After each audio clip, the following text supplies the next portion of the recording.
ओम शांति। श्रावण की अंतिम समय आ गया है।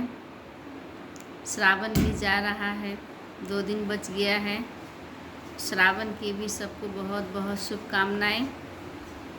और आज की वाणी हम सभी सुनेंगे। 29 जुलाई 2020 की वाणी है। और आज की वाणी में बाबा ने परमात्मा को सिद्ध करके लोगों को समझाने के लिए कहा है कि गीता का भगवान एक है, सभी का भगवान एक है। चाहे वो हिंदू हो, चाहे मुस्लिम हो, चाहे क्रिश्चियन हो, सभी एक गॉड यानी परमात्मा को ही याद करते हैं। सही परिचय नहीं होने के कारण सभी कहते हैं भगवान अलग अलग है, अल्लाह अलग है, परमात्मा अलग है, गॉड अलग है। लेकिन बाबा ने आज सिद्ध करके बताने के लिए कहा है कि परमात्मा एक है, उसी को खुदा, भगवान, गॉड, ईश्वर सब कहते हैं। फिर बाबा ने कहा कि मैं उस तन में प्रवेश करता हूँ जो फर्स्ट नंबर की आत्मा है, वो है श्री कृष्ण की आत्मा। तो बाबा ने क्लियर करके समझाया है कि श्री कृष्ण जब होते हैं उस रूप में मैं नहीं आता हूँ। श्री कृष्ण के ही 84वें जन्म में पुराने तन में मैं प्रवेश करता हूँ, क्योंकि बाबा को यहाँ आकर के सारा ज्ञान समझाना पड़ता है, सृष्टि के आदि मद अंत का नॉलेज देना पड़ता है। इसीलिए बाबा ने क्लियर करके समझाए हैं कि मैं तो निराकार हूँ, मुझे शरीर में आकर के समझाना होता है, क्योंकि मैं ज्ञान का सागर हूँ। तो बाबा कैसे संगम युग पर आते हैं वो भी बाबा ने स्पष्ट किया है। फिर बाबा ने कहा कि अंतिम समय कैसा होगा। बाबा ने कहा विनाश का नज़ारा हमें याद दिलाते रहते हैं, कैसे बम्स फटेंगे, कैसे आपस में लड़ेंगे, खून की नदियाँ बहेंगी। फिर उसके बाद में बाबा ने कहा दूध घी की नदियाँ भी बहेंगी। और वो दुनिया स्थापन करने वाला स्वयं परमात्मा है, बाबा है। इसलिए बाबा को हम लोग क्या कहते हैं, हेवन का क्रिएटर, यानी हेवन रचने वाला, सतयुग दुनिया को स्थापन करने वाला, रचने वाला एक बाबा ही हैं।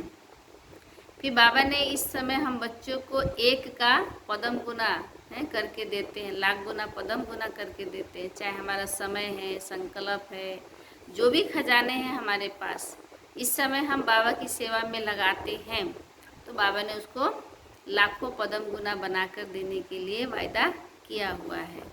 फिर हम बच्चों को बाबा ने कैसी भी परिस्थिति हो, कुछ भी हो जाए, लेकिन बाबा ने कहा खुशी कभी नहीं जानी चाहिए।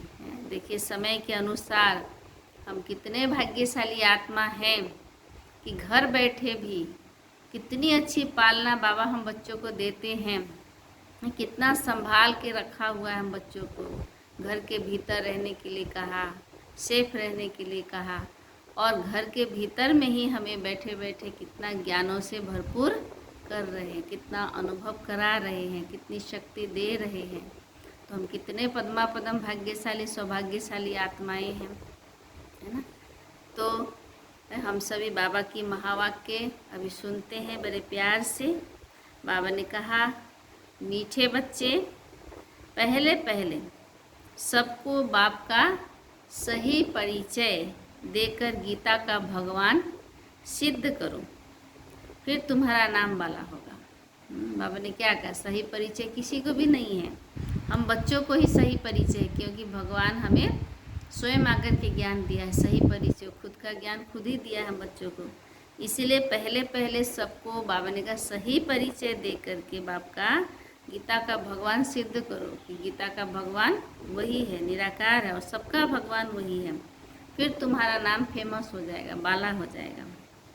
आज का प्रश्न बाबा ने पूछा कि तुम बच्चों ने चारों युगों में चक्कर लगाया है। हाँ, आज बाबा ने ये भी कहा चारों युगों में चक्कर लगाया, तो उसकी रस्म भक्ति में चल रही है। वो कौन सी रस्म है? बड़े सुंदर आज की बातें बाबा ने सुनाया है कि हम लोग चारों युगों में चक्कर लगाया है, ऑलराउंडर पाठधारी है हम लोग, शुरू की आत्मा है, तो उसकी यादगार भक्ति में भी चल रही है। तो बाबा ने कहा वो कौन से यादगार हैं, कैसे वो रस्म चला रहे हैं जो हम लोग चारों युगों में चक्कर लगाए थे।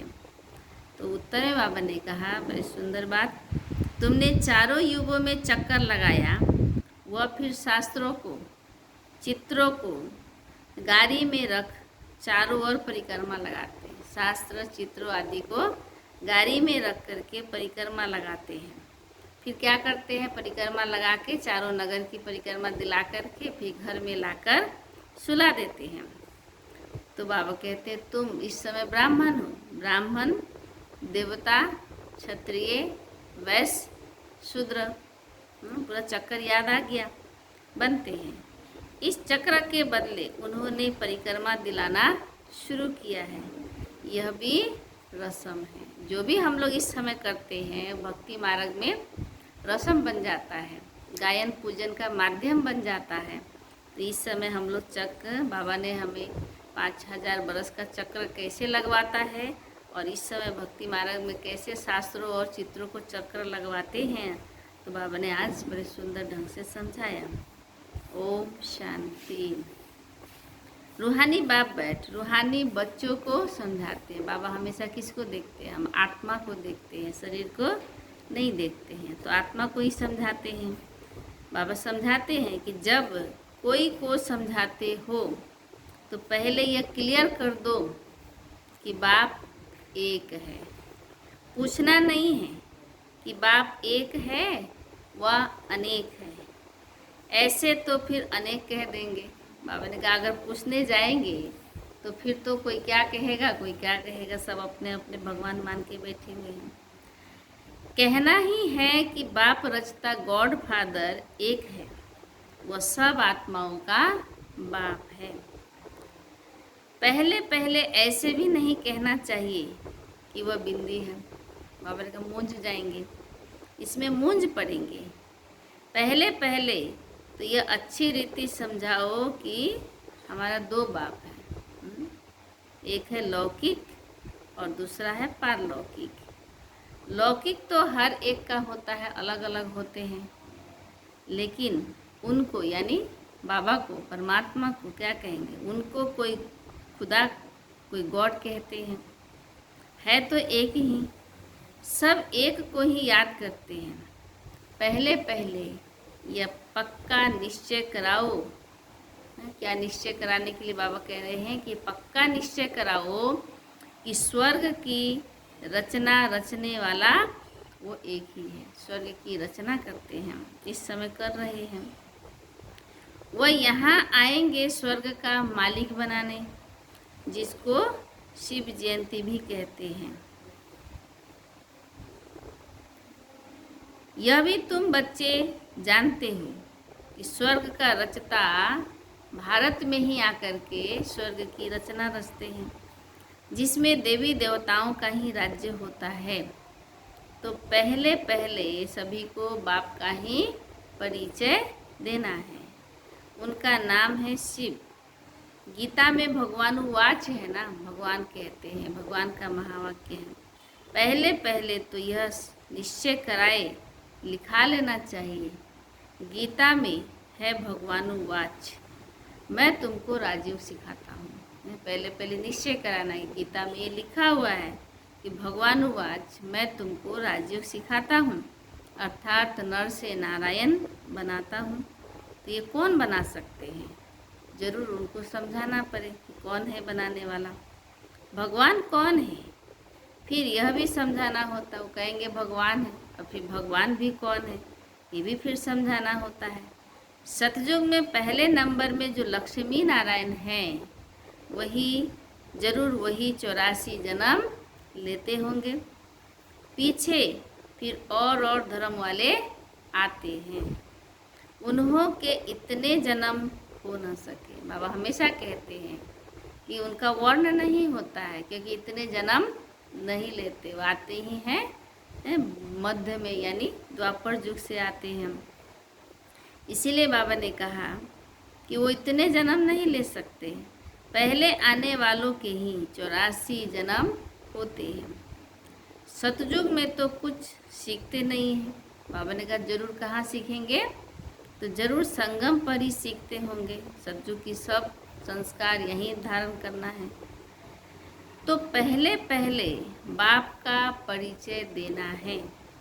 जैसे आत्मा देखने में नहीं आती है, समझ सकते हैं, आत्मा को अनुभव करते हैं, वैसे परमात्मा को भी इन आँखों से देख नहीं सकते हैं। बुद्धि से समझते हैं कि वह हम सब आत्माओं का बाप है। उनको कहा ही जाता है परमात्मा। वह सदैव पावन है, एवर प्योर है। उनको आकर देखो, पावन है और वो आकर के क्या करते हैं, इस पतित दुनिया को पावन दुनिया बनाते हैं, बनाना होता है। तो पहले बाप एक है यह सिद्ध करके बताने से गीता का भगवान कृष्ण नहीं है, वह भी सिद्ध हो जाएगा। तुम बच्चों को सिद्ध करके बताना है। एक बाप को ही ट्रुथ कहा जाता है, बाकी कर्म कांड व तीर्थ आदि की बातें सब भक्ति मार्ग के शास्त्रों में हैं। ज्ञान में तो इनका कोई वर्णन ही नहीं है। बाबा कहते यहाँ कोई शास्त्र नहीं है, बाप आकर के सारा राज समझाते हैं। अभी जो ईश्वरीय विश्वविद्यालय के अंदर कोई शास्त्र की पढ़ाई नहीं होती है, शास्त्र तो बाद में बनते हैं। बाबा इस समय डायरेक्ट स्वयं आकर के सारा राज समझाते हैं। पहले पहले तुम बच्चे इस बात पर जीत पाएंगे कि भगवान एक निराकार है, न कि साकार। परमपिता परमात्मा शिव भगवान उवाच, ज्ञान का सागर सबका बाप वह है। श्री कृष्ण तो सबका बाप हो नहीं सकता। वह किसी को कह नहीं सकता कि देह के सब धर्म को छोड़ मामेकम याद करो। कृष्ण कहेगा क्या? बाबा ने कहा नहीं कह सकता। है बहुत सहज बात, परंतु मनुष्य शास्त्र आदि पढ़कर भक्ति में पक्के हो गए हैं। क्योंकि रोज रोज पढ़ते हैं, सालों साल पढ़ते रहते हैं, हर जन्म में पढ़ते हैं, द्वापर युग से एकदम पक्के हो गए हैं। आजकल शास्त्रों आदि को गाड़ी में रखकर परिक्रमा देते हैं, नगर परिक्रमा। चित्रों को, ग्रंथों को भी परिक्रमा दिलाते हैं। फिर क्या करते हैं, घर ले आकर सुलाते हैं। अभी तुम बच्चे जानते हो कि हम ही देवता, ब्राह्मण पहले हैं, फिर देवता, क्षत्रिय, वैश्य, शूद्र बनते हैं। यह चक्कर लगाते हैं। चक्र के बदले वह फिर परिक्रमा दिलाकर घर में ले जाए रख देते हैं। उन्हों का एक मुकर्रर दिन होता है, जैसे बुद्ध पूर्णिमा के दिन चक्र लगाते हैं, और भी कोई खास दिन होता है। जब परिक्रमा दिलाते हैं तो पहले पहले यह सिद्ध करके बताना है कि श्री कृष्ण भगवान वाच नहीं है, परंतु शिव भगवान वाच है। शिव बाबा कहते हैं शिव ही पुनर्जन्म रहित है। वो आते जरूर हैं, लेकिन कैसे आते हैं, उनका दिव्य जन्म होता है, दिव्य जन्म है। भागीरथ पर आकर सवार होते हैं, पतितों को आकर पावन बनाते हैं, रचता और रचना के आदि मद अंत का राज समझाते हैं।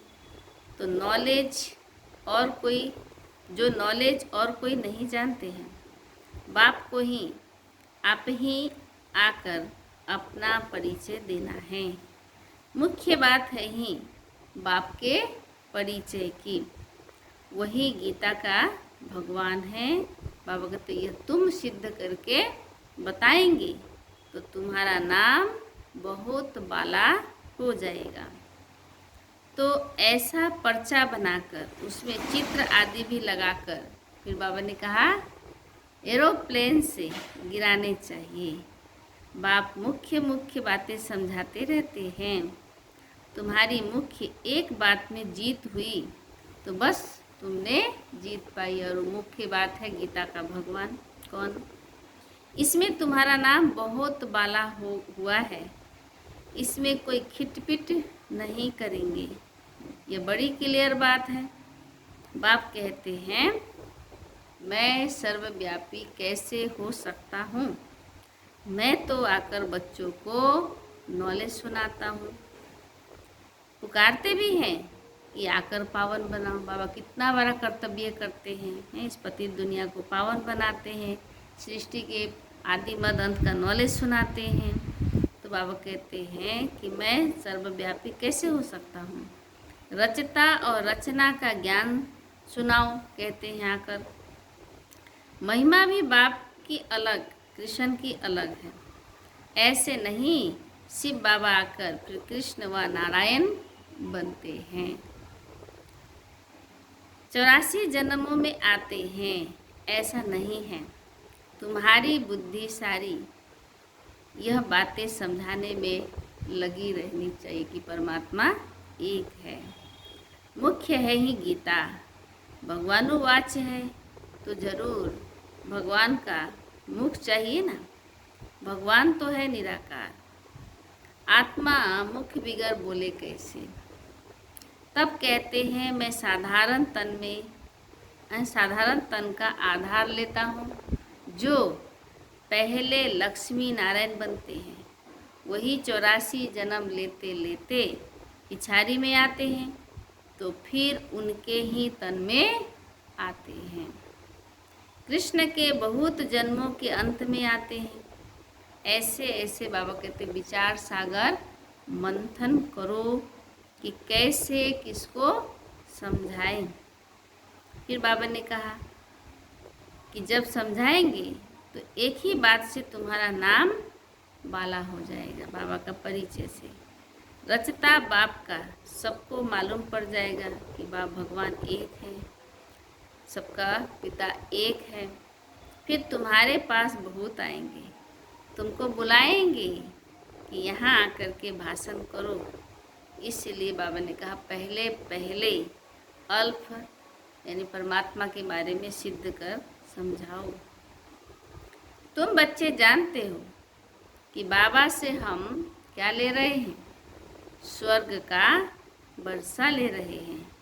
बाबा हर 5000 वर्ष के बाद भारत में ही भाग्यशाली रथ पर आते हैं। यह है सौभाग्यशाली। बाबा ने कहा जिस रथ में भगवान आकर बैठते हैं तो कोई कम बात है क्या। सबके रथ में यानी शरीर में थोड़े आएंगे भगवान। भगवान इनमें बैठ बच्चों को समझाते हैं कि मैं बहुत जन्मों के अंत में प्रवेश करता हूँ। श्री कृष्ण की आत्मा का रथ है ना, बाबा ने कहा श्री कृष्ण की आत्मा का ये रथ है ना, वह खुद कृष्ण तो नहीं है, बहुत जन्मों के अंत का है, पुराना है, 84वां जन्म है। हर जन्म में फीचर्स ऑक्यूपेशन आदि बदलता रहता है। तो बाबा कहते बहुत जन्मों के अंत में जिसमें प्रवेश करता हूँ वही फिर कृष्ण बनते हैं। हमें लास्ट जन्म में पुरुषार्थ करके फिर वो आत्मा कृष्ण बन जाते हैं, कृष्ण बनते हैं, आते हैं संगम युग में। हम भी बाप का बनकर बाप से वर्षा लेते हैं, बाप पढ़ाकर साथ ले जाते हैं, और कोई तकलीफ की बात नहीं। बाप सिर्फ कहते हैं माँ में कम याद करो। तो बाबा कहते ये अच्छी रीति विचार सागर है, विचार करना चाहिए कि कैसे कैसे लिखे। यही मुख्य मिस्टेक है जिस कारण ही भारत अनराइटियस, इरिलीजियस और इंसॉल्वेंट बना है। बाप फिर आकर राजयोग सिखलाते हैं, भारत को राइटियस, रिलीजियस और सॉल्वेंट बनाते हैं, सारी दुनिया को राइटियस बनाते हैं। उस समय सारे विश्व के मालिक तुम ही हो। जब राइटियस दुनिया होती है तो सारे विश्व के मालिक तुम ही हो। कहते हैं ना wish you long life and prosperity, आशीर्वाद देते। बाबा ने कहा बाबा आशीर्वाद नहीं देते हैं कि आप सौभाग्यशाली भव, या बाबा ने कहा बाबा आशीर्वाद नहीं देते कि सदा जीते रहो। यह साधु लोग कहते हैं अमर भव, सौभाग्यशाली भव, जीते रहो, अमर भव। बाबा ने कहा साधु लोग कहते हैं। तुम बच्चे समझते हो, अमर तो जरूर अमरपुरी में होंगे, मृत्यु लोक में फिर अमर कैसे कहेंगे। तो बच्चे जब मीटिंग आदि करते हैं तो बाप से राय पूछते हैं, बाबा एडवांस में राय देते हैं, सब अपनी अपनी राय लिख भेजे, फिर भल इकट्ठे भी हो। राय तो मुरली में लिखने से सबके पास पहुंच सकती है। बाबा ने कहा 2-3 हज़ार खर्चा बच जाए, अलग अलग जाएंगे तो फिर पैसा खर्चा होगा। इन 2-3 हज़ार से तो 2-3 सेंटर खोल सकते हैं। गांव गांव में जाना चाहिए चित्र आदि लेकर के। फिर बाबा ने कहा तुम बच्चों का जास्ती इंटरेस्ट सूक्ष्म वतन की बातों पर नहीं होना चाहिए। बाबा ने कहा सूक्ष्म वतन की बातों में नहीं होना चाहिए। ब्रह्मा विष्णु शंकर आदि चित्र है तो इस पर थोड़ा समझाया जाता है। इन्हों का बीच में थोड़ा पार्ट है। बाबा हमेशा कहते हैं मूल वतन और स्थूल वतन मुख्य है, सूक्ष्म वतन तो इसी समय बाबा स्वयं रचना करते हैं। इसलिए बाबा ने कहा थोड़ा सा पार्ट है, तुम जाते हो मिलते हो, बाकी और कुछ है नहीं, इसलिए इसमें जास्ती इंटरेस्ट नहीं लिया जाता है सूक्ष्म वतन की बातों में। बाबा ने कहा यहाँ का काम क्या है, यहाँ आत्मा को बुलाया जाता है, उनको दिखाते हैं, कोई कोई आकर के रोते भी हैं, कोई प्रेम से मिलते हैं, कोई दुख के आंसू बहाते हैं। यह सब ड्रामा में पार्ट है। जिसको चिट चैट कही जाए वो लोग तो ब्राह्मण में कोई भी आत्मा को बुलाते हैं, फिर उनको कपड़ा आदि पहनाएंगे, जीते जी नहीं पहनाएंगे, नहीं खिलाएंगे, फिर उस आत्मा को बुला करके पहनाएंगे। अब बाबा ने कहा कि शरीर तो वह ख़त्म हो गया, बाकी पहनेंगे कौन। तुम्हारे पास वह रस्म नहीं है, रोने आदि की तो बात ही नहीं। तो ऊंचे ते उच्च बनना है, वह कैसे बने, तो ज़रूर बीच में संगम युग है, जब पवित्र बनते हैं। बाबा के हम बच्चों को शक्ति से ज्ञान से पवित्र बनाते हैं। तुम एक बात सिद्ध करेंगे तो कहेंगे यह तो बिल्कुल ठीक बताते हैं, भगवान कभी झूठ थोड़े ही बता सकते हैं। फिर बहुतों का प्यार भी होगा, बहुत आएंगे, समय पर बच्चों को सब पॉइंट्स मिलती रहती है। फिर बाबा ने कहा पिछाड़ी में क्या क्या होना है, अभी तो क्या हो रहा है और क्या क्या होना है वह भी देखेंगे। लड़ाई लगेगी, बॉम्ब्स छूटेंगे, पहले मौत है उस तरफ मना यूरोप मना ये विदेशों में, यहाँ तो रक्त की नदियाँ बहनी हैं। फिर बाबा ने कहा दूध घी की नदियाँ भी बहेगी, यानी दूध घी अथाह होंगे। पहले पहले धुआं विलायत से निकलेगा, विनाश की धुआं, विनाश की आग। डर भी वहाँ है, कितने बड़े बड़े बॉम्ब्स बनाते हैं, क्या क्या उसमें डालते हैं जो एकदम शहर के शहर खलास कर देते हैं। यह भी बताना है किसने स्वर्ग की राजाई स्थापन की। हेवनली गॉड फादर जरूर संगम पर ही आते हैं। तुम जानते हो कि अभी है संगम। तुमको मुख्य बात समझाई जाती है कि बाप की याद की, जिससे ही पाप कटेंगे। भगवान जब आए थे तो कहा था मामेकम याद करो तो तुम सतो प्रधान बन जाएंगे, मुक्ति धाम में जाएंगे। फिर पहले से लेकर चक्र रिपीट होगा। जब आत्मा सतो प्रधान बन के घर जाएगी फिर आएगी 1-1 से चक्र रिपीट होगा। फिर बाबा ने कहा 4 धर्म है, बाद में आएंगे डिटीज में पहला तो, फिर इस्लामिज्म आएंगे द्वापर युग के फर्स्ट में, फिर बुद्धिज्म में, फिर कृष्णिज्म में। तुम स्टूडेंट की बुद्धि में यह सारी नॉलेज होनी चाहिए ना। खुशी रहती है कि हम कितनी कमाई करते हैं। यह अमर कथा अमर बाबा तुमको सुनाते हैं। तुम्हारे बाबा ने कहा तुम्हारे अनेक नाम रख दिए हैं। मुख्य पहले पहले डिटिज्म है, फिर सबकी वृद्धि होते होते झाड़ बढ़ता जाता है। अनेकों अनेक धर्म अनेकों अनेक मतें हो जाती है। यह एक धर्म एक श्रीमत से स्थापन होता है। बाबा जो आदि सनातन देवी देवता धर्म बना रहे हैं, एक धर्म है और एक की श्रीमत से स्थापन होता है। द्वैत की बात नहीं, दूसरा नहीं। यह रूहानी नॉलेज रूहानी बाप बैठ समझाते हैं। क्या समझाते हैं? कि मैं एक हूँ और मैं आप सबके लिए नई दुनिया की स्थापना करता हूँ। तो बाबा कहते तुम बच्चों को फिर कितनी खुशी में रहना चाहिए। तुम जानते हो कि बाप हमको पढ़ाते हैं, तुम अनुभव से कहते हो, तो यह शुद्ध अहंकार रहना चाहिए। अहंकार रहना चाहिए, लेकिन बाबा ने कहा अनुभव से जो बाबा की बातें बाबा का परिचय दूसरों को सुनाते हैं, तो ये शुद्ध अहंकार रहना चाहिए, क्योंकि ये ज्ञान और किसी में नहीं है।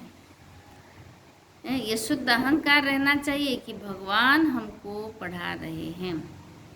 और क्या चाहिए?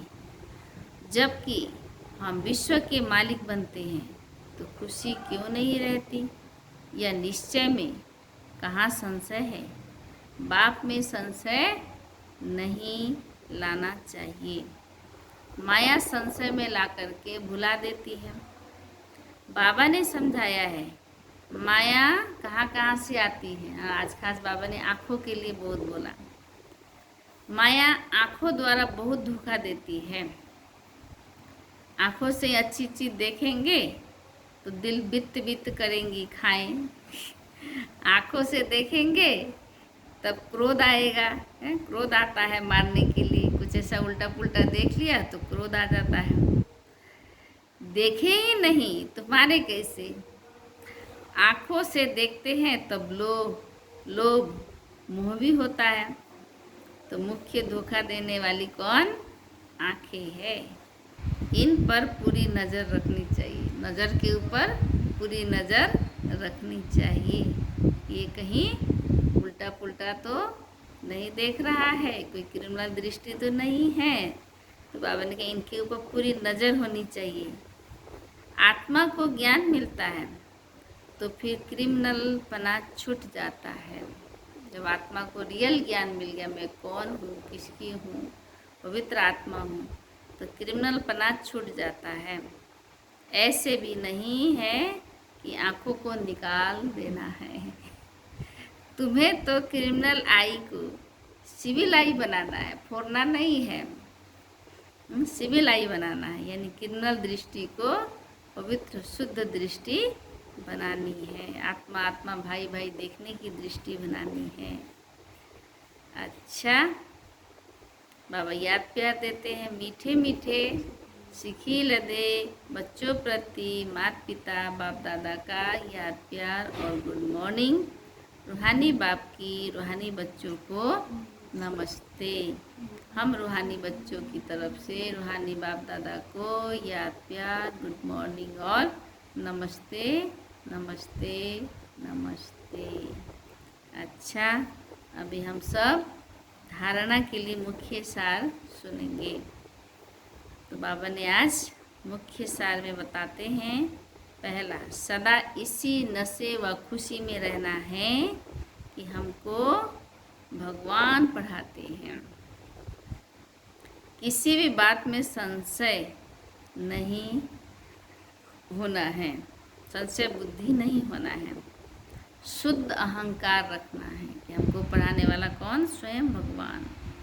दूसरा, बाबा ने कहा सूक्ष्म वतन की बातों में ज़्यादा इंटरेस्ट नहीं रखना है। बाबा ने बोला थोड़ा समय के लिए पाठ है सूक्ष्म वतन का। आत्मा को सतो प्रधान बनाने का पूरा पूरा पुरुषार्थ करना है। आपस में राय कर सबको बाप की सही पहचान देनी है।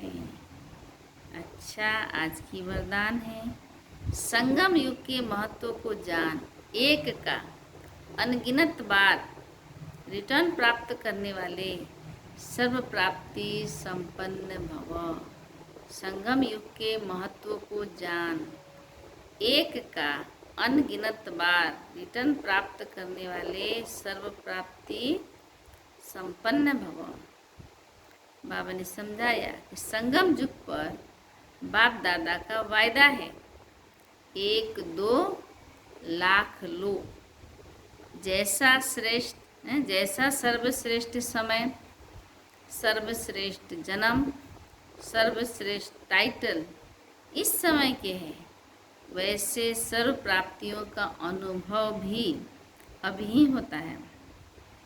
अभी एक का सिर्फ लाख गुना नहीं मिलता, लेकिन जब चाहो, जैसे चाहो, जो चाहो, बाप सर्वेंट के रूप में बंधे हुए हैं। एक का अनगिनत बार रिटर्न मिल जाता है, क्योंकि वर्तमान समय वरदाता ही आपका है।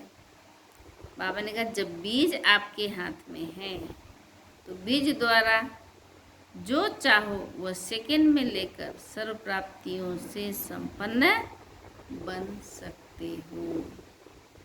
अच्छा, आज की स्लोगन है, कैसी भी परिस्थिति हो, कैसी भी परिस्थिति हो, परिस्थिति चली जाए तो जाएगा ही है, बैठ के तो नहीं रहेगा। तो कैसी भी परिस्थिति हो, परिस्थिति चली जाए लेकिन खुशी नहीं जाए। कोई भी बात कुछ भी आ जाए हमारे सामने, कितना भी खुशी गायब करने वाली परिस्थितियां आ जाए, सरकमस्टांस बन जाए, लेकिन बाबा ने क्या कहा, परिस्थिति आई है वो तो चली भी जाएगी है, ऐसा तो नहीं। धीरज खो रहे हैं अभी। बाबा ने क्या कहा, धीरज धर मनवा, धीरज धर, तेरे सुख के दिन आए कि आए। तो अभी उस सुख की दुनिया के लिए तो बाबा सारी तैयारियां करवा रहे हैं। पुरानी दुनिया का विनाश होगा तभी तो नई दुनिया आएंगी। इसलिए हमें कभी भी धीरज नहीं खोना है, कभी भी बाबा पर विश्वास, आत्मविश्वास, परमात्मा विश्वास को ख़त्म नहीं होने देना है। हमेशा संगम युग को याद रखना है, हमेशा नशे में रहना है, खुशी में रहना है, मौलाई मस्ती में रहना है। और बाबा ने तो हमें कितना कुछ दिया है, एक से एक बढ़ के हमें ज्ञान दिया है, ज्ञान की मोती, हीरे मोती दिए हैं। तो उस मोती को, हीरे को सामने रखेंगे तो ये दुख की दुनिया जो है, दुनिया में जो दुख के पहाड़ टूट रहे, गिर रहे हैं, उससे हमारा कोई फर्क नहीं पड़ सकता, क्योंकि हमें तो नया दुनिया का ज्ञान बाबा ने दिया है। और नया दुनिया तभी आएगी जब पुरानी दुनिया ख़त्म होगी। लेकिन अभी दोनों साथ साथ चल रहा है, हमें संपूर्ण भी बना रहा है बाबा, और फिर पुरानी दुनिया का धीरे धीरे खात्मा भी कर रहे हैं, एक साथ तो नहीं होगा।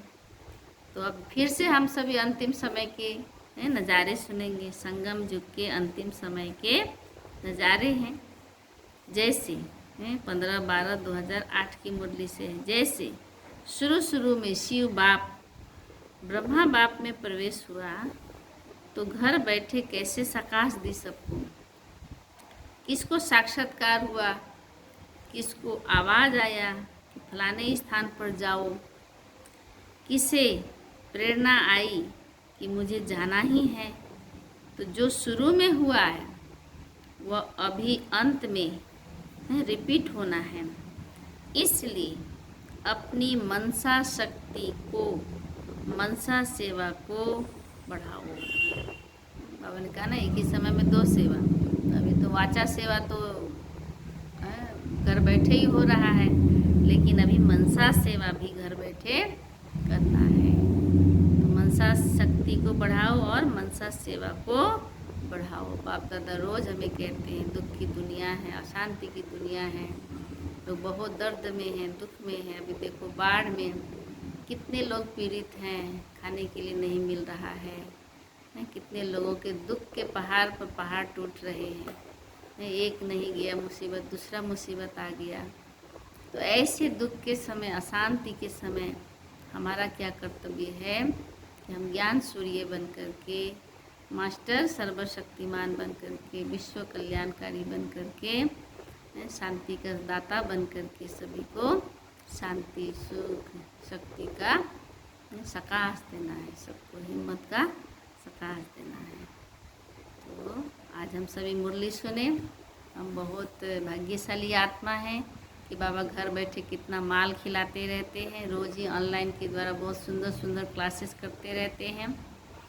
अभी सिलीगुड़ी की तरफ से भी मैं आप लोगों को बीता कल यानी 28 तारीख को ही लिंक भेजा हुआ है कि 29 जुलाई 2020 को अपने मधुबन वाले जो मुरली भेजते हैं हम लोग के पास में, मुरली का भोजन हम लोग को खिलाते हैं, शक्तिशाली बनाते हैं।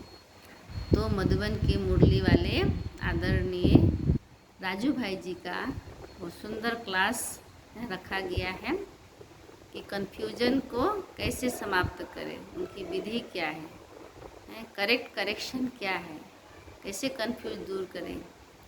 क्योंकि मुझे रहेंगे कन्फ्यूज में रहेंगे तो हम आगे नहीं बढ़ सकेंगे, अनुभव नहीं कर सकेंगे, और अनुभव नहीं करेंगे तो शक्तिशाली नहीं बन सकेंगे, और शक्तिशाली नहीं बनेंगे तो माया जीत, प्रकृति जीत, विघ्न जीत नहीं बन सकेंगे। इसलिए बहुत सुंदर क्लास है, कोई भी मिस ना करें। सभी कोई आज की क्लास को अटेंड करेंगे शाम 6 बजे से 7 बजे।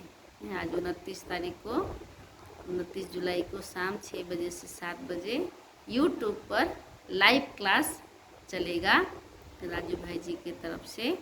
तो आप सभी को सुनना है। और आज ही दिन में मैंने तो बहुत लोगों को शेयर किया है ना, सारे गीता पाठशालाओं में भी, सभी भाई बहनों में भी, दूर दूर सेंटरों में भी शेयर की हूँ।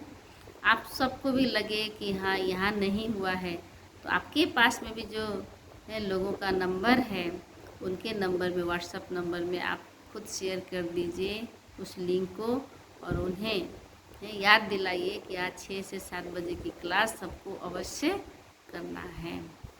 तो हम सभी बहुत भाग्यशाली हैं कि घर बैठे बाबा देखो कैसे पालना दे रहे हैं। अच्छा, ओम शांति शांति।